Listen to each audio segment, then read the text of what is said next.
ሰላም ከመይ ትኾኑ ክቡራት ተኸታተልቲ ህርመት እዚ ሚድያ እዋናዊ ናይ ኢንተርቴይንመንት ሓበሬታታትን ጂኦፖለቲካዊ ዛዕባታትን ዝድስስ ሓዱሽ ሚድያ እዩ። ሰብስክራይብ ብምግባር ቤተሰብ ክትኾኑ እናተላበብኹ ናብ ናይ ሎሚ እዋናዊ ሓበሬታታት ክወስደኩም።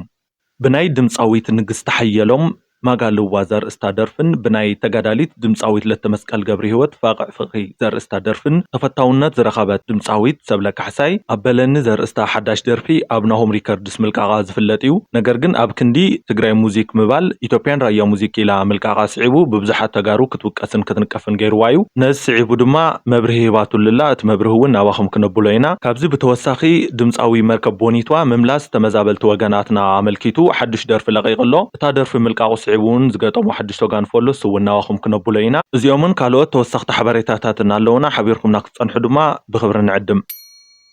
ናብ ናይ መጀመርያ ሓበሬታና ክንሰግር ከለና ድሕሪ ተመዛበልቲ ወገናትና ንክምለሱ ዝፅውዕ ናይ 3 መዓልቲ ሰላማዊ ሰልፊ ምክያዱ ድምፂ እቲ ጀኖሳይዳዊ ኩናት ስዒቡ ዝተመዛበሉ ወገናትና ካብ ምዃን በኺሩ ዘይፈልጥ መርከብ ቦኒቷ ምምላስ ተመዛበልቲ እትፅውዕ ሓዳሽ ደርፊ ብግእዝ ፊልም ፕሮዳክሽን ለቂቕልና ኣሎ። ድምፃዊ መርከብ ቦኒቷ ቦቲ ሞይኡ ይኹን ብኣካል ናብቶም ተመዛበልቲ ወገናትና ብምኻድ ውግንንኡ ዘርአየ ሕቡን ትግራዋይ እዩ። ሕዚ ድማ ማዕበል ኣብ እትብል ሓዳሽ ስርሑ ዜማይ ሰላመይ እዩ ቃላተይ ሕራነ ድምፀይዶ ከይሕተም ሓመደይ ሲኢነ ደንበ ናይ አንበሳ ቡኻርያዶ ይኸትሮ ንግዜ ንግደፎ ታሪክ ይመስክሮ ቢሮብ ዘላንበሳ ክብረተይ ዓዳቦ መሬት ሰባገላ ጎልጎል ምድራ ዲያቦ ዓደይ ምዕራብ ትግራይ ግጨው ዝሓወሰ ቦኒቱ አይድቅስን ህዝቡ ከይተመልሰ ክብል አዚሙልና ኣሎ።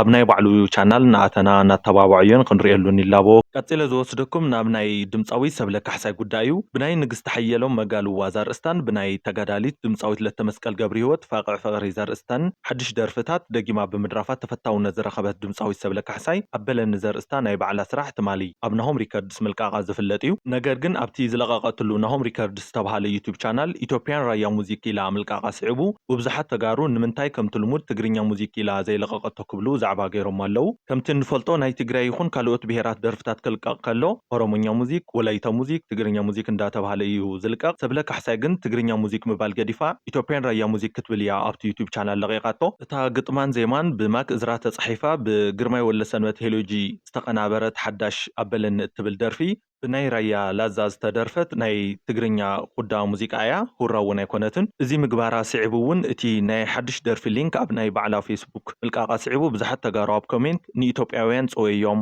ራያ ሙዚክ ተባሃሉ ትግርኛ ሙዚክ ዘይተባሃለ ራያ ትግራይ ኮነ እንድዩ ራያ ትግራይ ገዲፋ ንምንታይ ኢትዮጵያ ሕሸኒ ኢላ ኢትዮጵያውያን ይሕሹኒ ካብበልኪ ኢትዮጵያውያን ይርአዩልኺ ትግርኛ ሙዚክ ኢልኺ ተዘይስተኻኺልኺ ኣይንሪኤልኽን ተሰሓሒት ክለኺ ካባኽን ንፅበዮ ኮነን ክተስተኻኽልዮ ድማ ንመኽረኪ ዝብሉን ካልኦትን ብዙሓት ኮሜንታት ተጻሒፎም ላለው እዚ ዓይነት ወቀሳታትን ትችትን ካብ ህዝቢ ምምፅኡ ስዒቡ ድማ ድምፃዊ ሰብለ ካሕሳይ ትግርኛ ሙዚክ ምባል ገዲፋ ንምንታይ ኢትዮጵያን ራያ ሙዚክ ክትብል ከም ዝለቀቀቶ መብርሂ ኣብ ዝተሓተተሉ እዋን ናታ ኢድ ከም ዘይብሉ እያ ተዛሪባ ዘላ።